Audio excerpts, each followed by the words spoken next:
రాష్ట్ర గవర్నర్ జిష్ణుదేవ్ వర్మతో పంచాయతీరాజ్ గ్రామీణాభివృద్ధి మహిళా శిశు సంక్షేమ శాఖల మంత్రి డాక్టర్ ధనసూరి అనసూయ సీతక్క భేటీ అయ్యారు.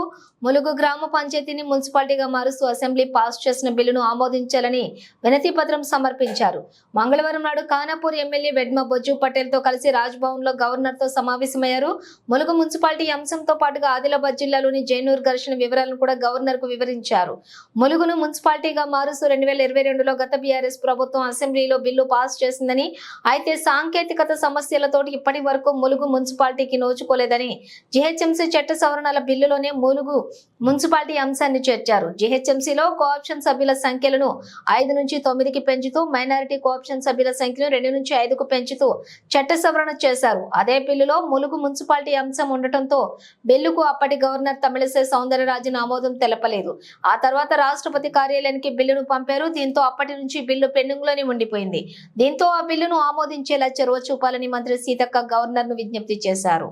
దీంతో పాటు ఆదిలాబాద్ లో ఈ మధ్య జరిగిన ఘర్షణ విషయాలను, ప్రస్తుతం అక్కడ నెలకొన్న పరిస్థితులను, ఆదివాసుల మైనారిటీ వర్గాల మధ్య సఖ్యత కుదిర్చేలా ప్రభుత్వం వైపు నుంచి జరుగుతున్నటువంటి ప్రయత్నాలను కూడా గవర్నర్ కు మంత్రి సీతక్క వివరించారు.